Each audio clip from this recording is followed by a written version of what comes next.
everyone, and welcome back to the Medical Equipment World and Healthcare Get the Scoop, the podcast where we break down durable medical equipment, patient care, and real world solutions for caregivers, families, and healthcare professionals. I am your host, Tara, with CFS Medical Supplies and Equipment, CFS Solutions, and I'm your certified medical equipment specialist. And my co host is not here today, and that will be Silas. So, as you guys know, I always read this quick disclaimer. The information shared in this podcast is for educational and informational purposes only and is not intended as medical advice. Always consult with your professional physician regarding any medical decisions or concerns. Neither the host nor guest assume liability for actions taken based on content discussed in this episode. And you guys always know I say in any other episode. And so today we have the great, wonderful Dr. Robert Pedowitz. Did I say that right, doctor? Okay. So I am so excited to have Doctor on today, you guys, because he is an orthopedic surgeon and retired. Should I say that, doctor? Retired orthopedic surgeon. And he has been a client of ours as well for one of our custom chairs. And so we just thought it would be really good to have him on today to just kind of share his background and what he does and how this ties in with, caretaking and things of that nature. So, doctor, thank you for being here today. And I know you're busy, so I appreciate you taking your busy time to be on the Medical Equipment World Get the Scoop. You're very welcome. Oh, awesome. Awesome. So, doctor, can you kind of just tell the audience, just to give us a little snippet about your background really quick here? Sure. I'm a retired orthopedic surgeon. I did orthopedic sports medicine as my subspecialty, which means arthroscopic surgery of the shoulder and knee primarily. Mm-hmm. And I was in academic practice for my whole career. So before I retired, used to operate and see patients in the clinic and teach residents and fellows and a fair amount of research and publication and some administrative work and leadership. So that's my sort of professional background. Okay. And yeah, so happy to be here, but that's not what caused me to get familiar with the Broda chairs, not because I'm an orthopedic surgeon. Yes. So you know what, with the Broda chair, can you share with us a little bit of information on why did you decide to choose the Broda chair and what made you go towards the Broda chair for Miss Lorraine? Yeah, so my wife has late stage Alzheimer's disease. She is now about 66, and so she was diagnosed when she was in her late 50s or at 60. But she started to have symptoms quite a few years ago.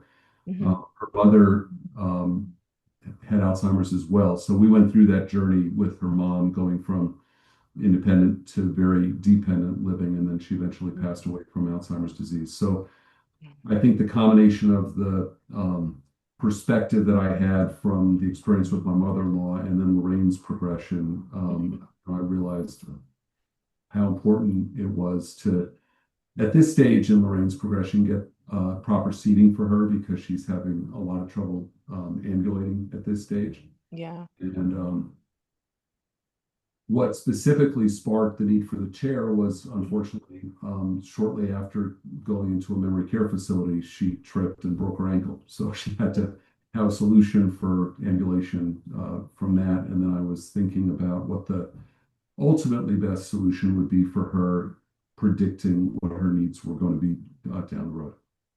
Exactly. Yeah. And so the Broda was able to come in and do what it does, and what I love about the Broda, because I know I get people always ask me like, what do you think about these other chairs? And I'm like, well, it depends on what's going on with the patient. That's technically what it boils down to.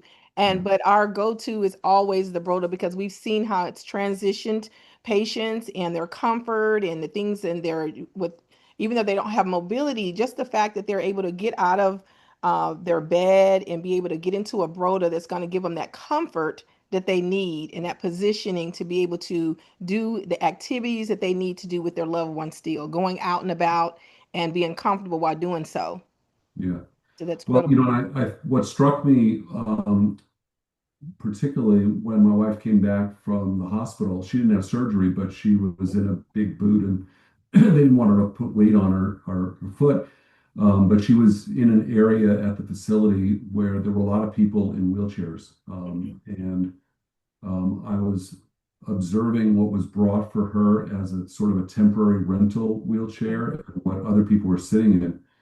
And it really struck me how uncomfortable those standard wheelchairs are. And I was trying to imagine if I was a person sitting in a wheelchair for, 6, 8, 10, 12 hours, 14 hours a day, it would be very, very uncomfortable and unpleasant to sit in just sort of the old-fashioned wheelchairs. And my observation was that was the majority of the people. But the problem specifically for dementia patients is Mhm. they may act fidgety and they may seem like they just want to get up and wander, but if they're uncomfortable, they may not be able to say that. And so Mhm. they're expressing discomfort by getting agitated.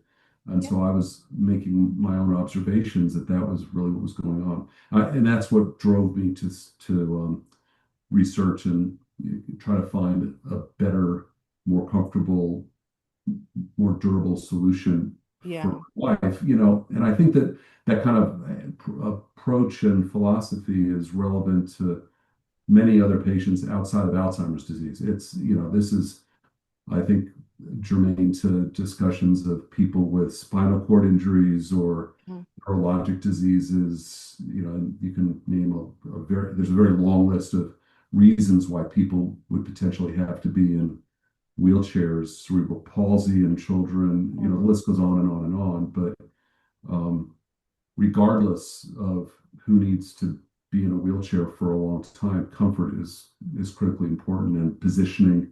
So, I did my due diligence, and that's what landed me with you to get the chair for Lorraine. Yeah. And it's with you saying that, it is really sad because we go into a lot of facilities, and unfortunately that's what we see a lot of is most patients are sitting in those regular standard chairs, Mhm. and they even have ones where they have the recliner chair, but that's still not a positioning chair, right? It's just reclines you back a little bit. But if you just think of someone sitting in a chair vertical for anything past 2 hours, I always say anything past 2 hours, it's just crazy, that how, but people don't get it. They don't really see because how can someone tell you they're in pain? A lot of people Well, can't. correct. And it's hard for some people to say that they're in pain. Yeah. And some people, like spinal cord injury patients, they don't feel pain, but then they Right. have a whole host of other problems in terms of pressure sores and so Yeah. on that can come from not feeling pain. But the thing that's specifically about the standard reclining chairs that I think is so poor is that the back goes back, but it essentially drives the person kind of forward. It creates a lot of shear underneath their buttocks and on their ischial tuberosities, and you slide out. And anybody who has sat in kind of a semi back reclining position on a bit of a slippery surface, you're, I don't know, demonstrating.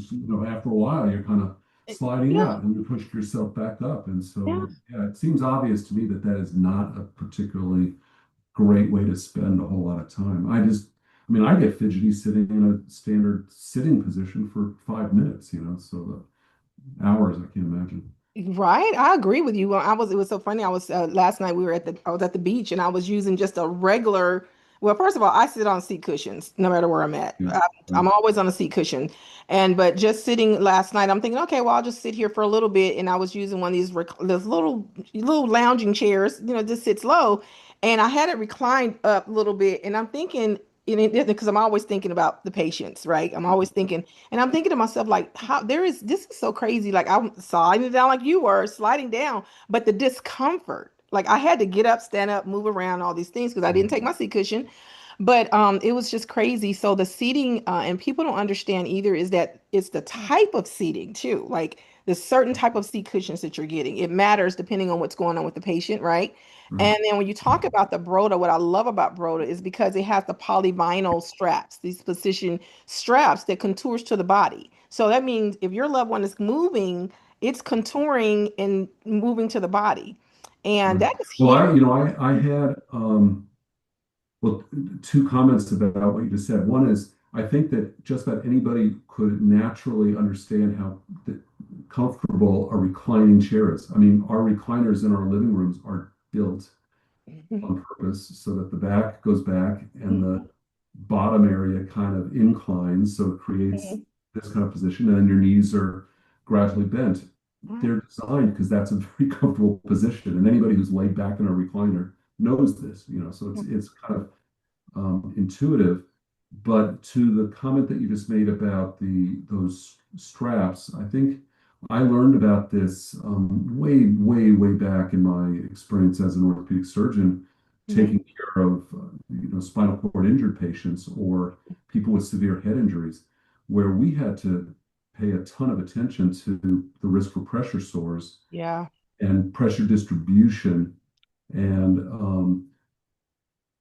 I didn't mention this earlier, but I also have a PhD. I did a fair amount of research as part of my professional training and later on in my career. Mm-hmm. And some of the work I did was specifically on pressure distribution. That's what I wrote my thesis on, was Mm-hmm. about the effects of um, pressure gradients and so on muscles and nerves. So I'm actually quite tuned into this issue Yeah. of sharp edges and hard edges and the transition. That's what's key, is the transition between a hard surface and a absent surface or a soft surface. And so a strap that conforms, or a viscous pad that's Mm-hmm. conforming to the body, makes a big difference for how skin and subcutaneous tissues and muscles and nerves are experiencing that pressure. And this is an aside, but this is an interesting way to think about this. Is Mm-hmm. pressure in itself is not bad. It's pressure distribution that's the risk. And anybody who knows about deep sea diving, Mm-hmm. human beings and animals, whatever, who are under the sea are under enormous amounts of pressure. Yeah. Water creates a ton of Right. pressure. It's uniform compression, and we tolerate that fine. It's if you've got a pressure gradient that's the problem. And so I think that's the way to think about how the straps on that particular chair work. They ease those pressure gradients. Right. Oh my God, that is awesome. And that's important you said that, because in even with the straps, I have a client now that he got a Broda too. Now, unfortunately, he has a stage 4 on his buttock area. Mm-hmm. And so he has the Broda, and the Broda is giving him some comfort, but we still have to bring in the additional seat cushion, but it's the right type of seat cushion that he's going to Yeah, need to take some of that pressure off. And it's so crazy that when you talk about sleep surfaces or sitting surfaces, it's so important now we tell people that you get an assessment to make sure to see what's going on with the patient, because people don't realize, but every surface is different, even down to the sleeping surface that you're on. absolutely. There's some actually very, very cool devices to measure pressure distribution with grids that are built into a pad that have Mhm. like intersecting wires, and they can sense, you know, Yeah, um, actual pressure distribution. And it's yeah, fascinating. And I know research has been done in real wheelchairs and in custom beds and in cushions like you're describing. Uh, yeah. it actually helps with decision making, I think. It really does. It really does. We do this often, and even down to, I have families, they'll tell me, oh, well, we have a low air loss mattress that they're getting from the insurance. I'll give you an example. But Mhm, unfortunately, the ones that the insurance provide is just your basic standard low air loss mattress. A mhm. lot of times it's not now, of course, depending on what's going on with the patient, it might not be conducive. So what we do is go in and do the assessment and bring in more an advanced type of low air loss, depending on what's going on, because people don't realize there's different levels to even low air loss mattresses. Right. Right. And so, That's, it touches on the insurance issue and the cost of these things, but the way I view that decision making is maybe it'll cost some more for a custom air mattress in that example that you gave, mhm, but you got to balance that against the cost to the patient in terms of suffering and the cost of surgery and delayed healing from a pressure ulcer. Or, I mean, there's a lot of downstream yeah, consequences to these decisions. And this was specifically relevant to Lorraine, to my wife's situation, because I did see if insurance was going to pay for this wheelchair. They didn't bite on it. And I said to myself, so it's expensive, but if I distribute that money that I'm spending over the course of hopefully years of her future life of comfort, it's a that's a small expense in the big picture of what I can do for her, for her comfort. It seems like a huge amount of money, and for a lot of people, unfortunately, they probably need help to be able to afford this. But yeah, I view it kind of differently. I kind of divide the expense by the number of days that hopefully she'll yeah. have. the chair. Yeah. Yeah. And that's what we normally tell people. We tell people that it's an investment because Yeah. when you look at the picture, so we have a lot of times, we have a lot of facilities that'll call us in to do, we have patients who have fall risk, right? Because they Mhm. have a memory, so they're falling or getting out the bed, but we still need them to have that same clinical contour and that comfort, regardless if the bed is going high or low. Right. And in doing that, when we come in, it's like, what is the investment of you as a family member getting called constantly all night long every day because your loved one has fallen out the bed and now they have to be rushed to the hospital because now they have injuries to the falls Right. versus getting something that's going to be conducive for them and maybe it's expensive, but now you're saving yourself the time that you can still be able to do what you need to do for your livelihood to be able to provide the services that Right. they're getting, Well, right? not to mention that, a fall from a low height is less of a risk for a fracture than a fall Yeah. from a high height. I was joking with the people at the facility, the old Yeah. attitude matters. And I said, in this case, altitude matters. Yes, Which is it's true. how high you're falling from, it matters. And so, Yes, you know, it does. um, from a small distance, I mean, you tend to bounce and not break. And so it makes a big difference for the patient. And a fracture, I mean, a fractured hip or Yeah, fractured spine makes a huge difference in the morbidity. I mean, that's a bad outcome for people generally. So it really you don't want is. people to fall. In fact, and back to that issue of falling, that specifically, I think for the dementia issue, Hmm.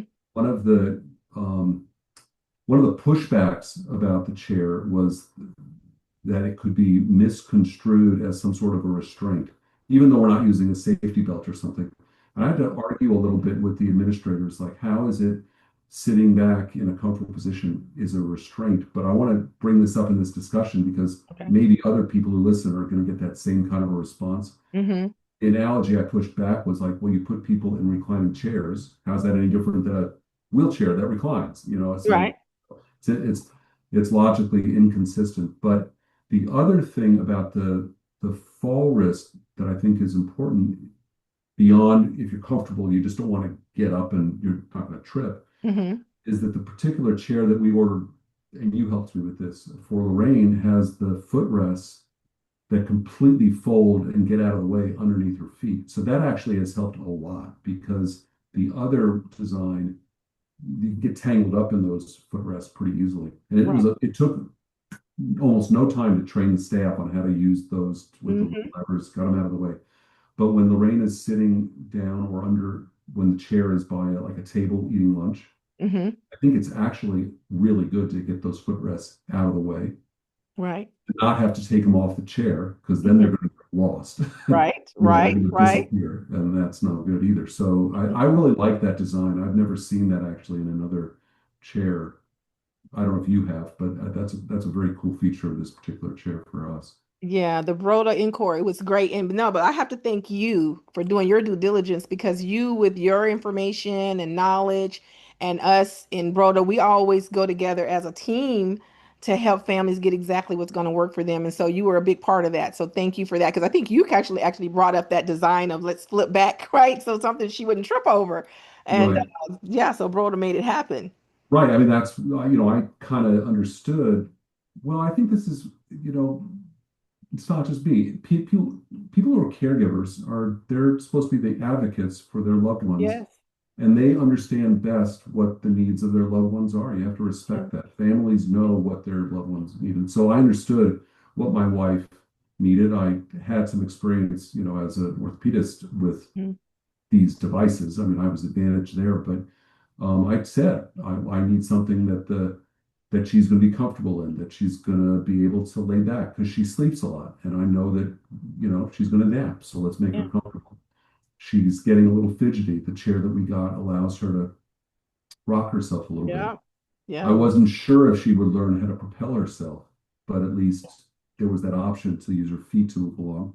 I knew that she wasn't going to be able to use her arms. Other patients can. I mean, I also knew that the caregivers, it was necessary to have a chair that was going to be easy to push around and simple because I'd get pushback from the staff. It was some, monstrosity that was impossible to get around the facility. So I Yeah. sort of made a checklist of the things that I needed, and then we talked, and you listened, and then you fitted her, which was also a huge thing because when the chair came back, it fit her perfectly. I mean, it would not fit me because I'm a much bigger guy, Yes, but you it, are.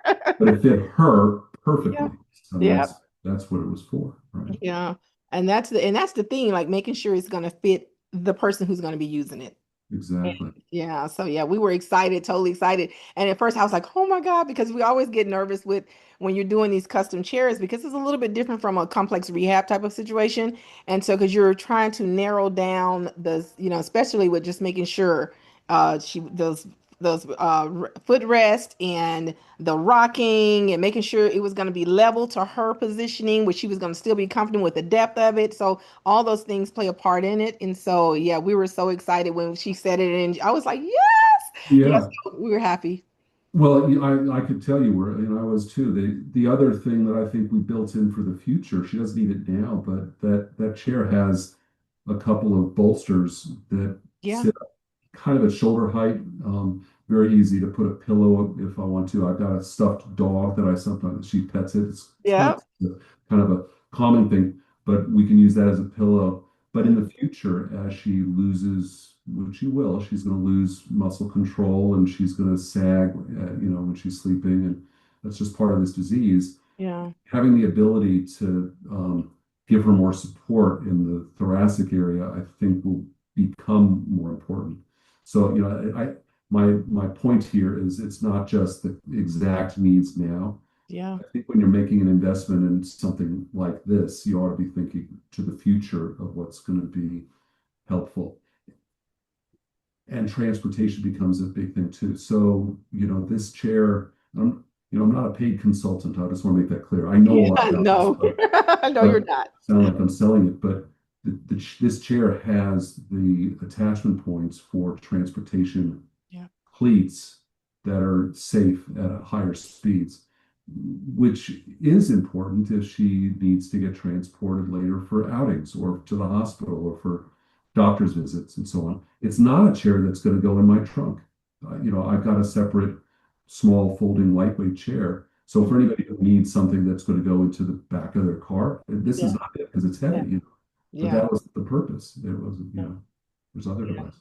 It's more than that. Yeah. So those transport things, it's a transport kit. And we love that because it allows people to go where they need to. We have people have on dialysis. They don't have to get out of their chair for nothing. They leave Exactly. the facility or the home, go to dialysis, do what they have to do, come back in their chair, and they have that same comfort Yeah. throughout that And time. the vehicles, the transport vehicles are specially equipped to cleat basically into these attachment points that were very strong. So, to be honest, I didn't know that that was a feature until Hmm. I started researching this for my wife. When I was in practice, that wasn't something I came across. But it totally makes sense. It's safer. It's Yeah. safer for.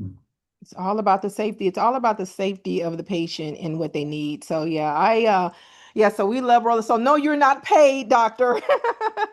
Yeah, so but I This appreciate your time and This is kind of funny though. I also say, uh, so there are rules about restraints in memory care facilities and so on. I think they vary state by state. hmm And safety belts are considered a restraint system. So because this can be used for transport, there's a built-in waist belt. hmm But I actually turned it around and sort of hid it. I camouflaged it. They haven't even noticed that it's there, So I didn't want to freak out anybody at the facility. Like I was buying something she doesn't need that. She doesn't need a belt, but um, Right, right. And you got and you ordered a nice bag to go into the well, camouflage. that was part of the camouflage to hide it with a nice little bag in the back. So You the did. safety belt It was is nice. easy. It's But nice.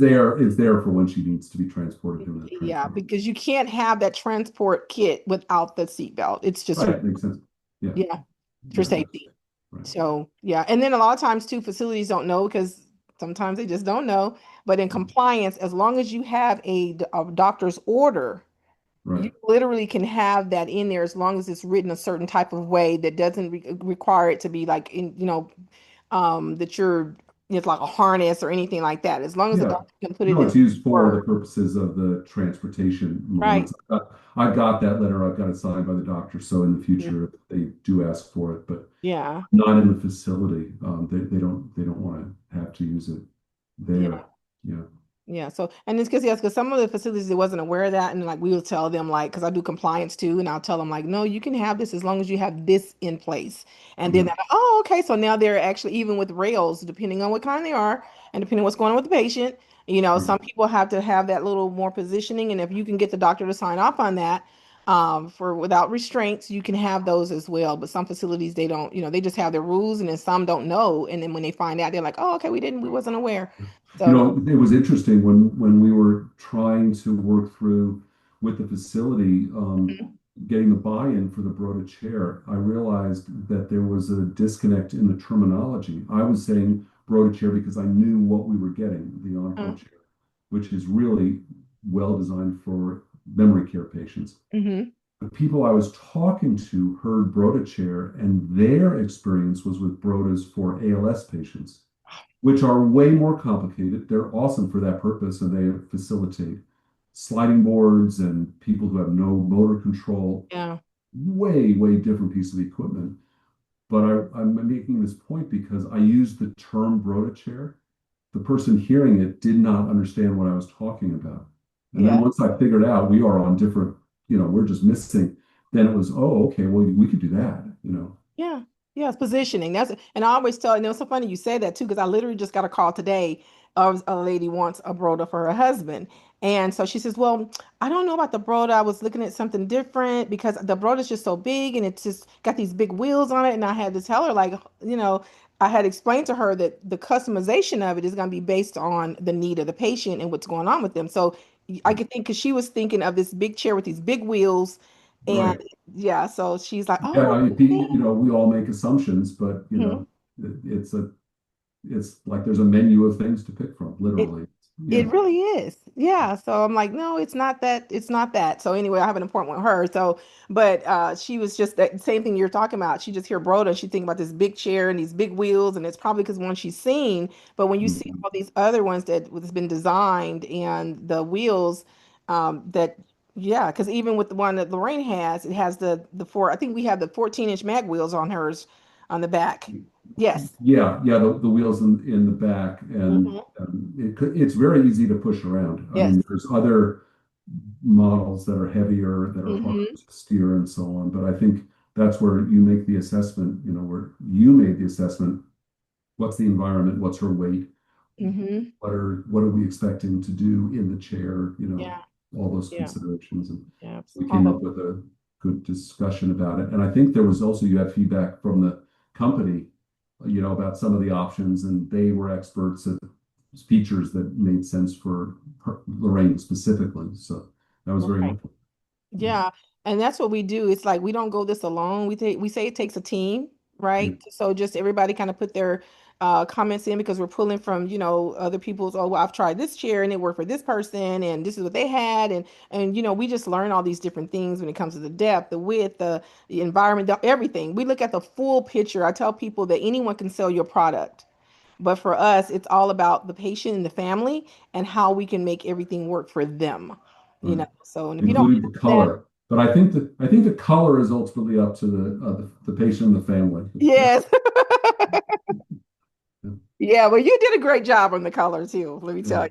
Try to Yeah. make it a little understated. We didn't need Yeah. to we didn't need to set off alarms with the color of the Oh chair. my gosh. I'm Yeah. sure So other people like hugely bright colors. We didn't go that route. yeah, we didn't. It was so funny because I think I had told you, yeah, I just did one that's a hot pink. So you were No. like, no. Mm-mm, Uh, not so, not here. yeah. We were trying to stay incognito with this chair, literally. Exactly. That was the Yeah. goal. Yeah. So So, oh there my has God. been a, there has been a little bit of chair envy. It's pretty funny at the facility now that other people have seen it. I've had some questions from other family members. Check that out. So Yeah, I know. We get that quite often. It's so funny. We did one with a client. He got the hype pink, and everybody was like, "Oh my God, like who's getting this chair?" And it was like a rehab facility. And we mm, were like, "Yeah." I told him, like, you need to keep up with this chair, because in that type of a facility, it could easily go. And he's bedridden, right? And so his wife isn't there all the time. And so, I'm like, yeah, put that one in the corner over there. right. So, but I'm sure if they see it walking around the hospital, someone will know it's his because it's a hot pink. But yeah. I definitely labeled her chair, but Yeah. hopefully nobody's going to look at it and take it. That would be a bummer. That would It be. would be a bummer. It would be a bummer. So, well, Robert, this has been awesome. I thank you so much for spending your time with us. I know your schedule is so tight and everything, and it was such a pleasure working with you and Lorraine and just figuring things out. And we were so just hoping that it worked out for her. And so, you guys are definitely in our Well, prayers. well, back at you. I also, just really appreciated the professionalism, but also you remember you allowed me to use one of your loaner chairs for a Yeah, while when Lorraine was recovering from her ankle fracture. And yeah. I can't tell you how much I appreciated that. That customer service, it was really, really good because it carried her through what, a month or 6 weeks Yeah, while it we was waited for actually the the custom full chair to line. come. And it was Yeah. very, very useful during that interval. So thank you for Yeah. Well, we those do that things. when we can. We can't do it. We get so many requests. Sometimes we're not able to do that, but we're just happy that we were able to do that with you guys and Yeah. get that taken care of for you and stuff. So you know where we are if you ever need anything. And that's the good part too. So if you need service afterwards or what have you, you have us in the training. Oh, let me say this real quick too, you guys. The training, I think, doctor, and you can tell me what you think about this. That's one of the things that we see too a lot of, not just for the chairs, the Broda chairs, but we see this often. And I always tell people, like, I don't care how much money you spend on a product or an Mhm. item, if you don't know how to, if you don't have a company that can train you specifically how to use the product, that's Mhm. where the breakdown becomes. And we see this a lot. And I think that if the facilities can get to a place where they have people come in and do the training for their staff, you're going to unlock so many different features of what the chair can do. You're totally right. And the more complicated the device Mhm, and or the less experienced the staff, the more important this is. But you were available. The good thing was that the device is really pretty intuitive. I mean, this particular chair that we yeah. bought, most of the features are simple and Hmm. straightforward. And I have enough experience. So that what happened was I learned it. We taught it to some of the senior Hmm. sort of nursing staff, and then they disseminated the information. And Right. I was paying attention for the first couple of weeks. Did everybody understand how to use it? How to fold things? It was not hard for this experienced set of people to catch on and use it. But Yeah. I can imagine you sell other things that are way more complicated. That kind of training is critical. Oh yeah, I'll give you an example. We were in the hospital doing another assessment on a client and for an actual chair. And mind you, this particular patient was in a bed that literally has all the bells and whistles, that literally because it's a facility. Yeah. And we found it disturbing because we were like, okay, let's transfer him from this bed over to the chair because what's so powerful too that people don't realize is that with the Broda, the head comes out and the arms come off, which allow you, if you have the proper bed, to lower it to a point where you can transfer a patient Right. easily without using a Hoyer lift. Now, depending on what you're using to position them, Slide. Yeah. right? Right. Slide them over with. But we found that the staff didn't even know that the functionality with the bed is amazing, but they didn't know that the bed lowered enough to make him even with the chair to even transfer Yeah. him out. We see this a lot, and it's very disturbing because if you're taking care of someone's loved one, whether you're in a hospital or you're in a home, and it's not, I wouldn't say it's not the caretakers or the nurse's fault. I actually had a nurse practitioner tell me about some months back. She says, Tara, we just don't learn this equipment. She was honest. She says, Well, we I think that learn I it. don't think that there's any, shame in this. There's a lot of equipment, and a lot of it is complicated. Yeah, There's just a limit to how much people know, yeah, how much experience they have. yeah, And I think that that's part of the job of being an advocate, being the family yeah, member is learn. I learned this as much as I could. I got Lorraine a specialized bed, and I learned how to use it, and I yeah, watch and I pay attention too. So, you yeah. know, It's so important. I don't think there's any sin. What you don't know, you don't know. You That's what don't I'm learning all know. the time. You Right. don't know. But I think that it's upon the facilities, though, to make sure that the staff knows how to use this equipment properly. I think that's where the disconnect is. It's not what That's I'm speaking on a facility level right. because we see so much of it. And when Well, I, and you're right, they are responsible because if they're misusing or underusing equipment, that's on them. yeah, But the administrators may not appreciate it either. So Yeah. I think that's a good thing. I mean, you know what these devices are supposed to do and what they can do. Being there to offer the training and Mhm. being available is is huge. Whether they take you up on it is I their know. problem, but Yeah. at least you're there to offer it. That's good. Yes. So true. So important out there. So, any last words today, doctor, to the audience? My words to the audience is be an advocate for your loved one, whatever their situation is, and learn as much as you can, and then get a good company that's willing to help you get what your loved one needs. There you go. That's my message.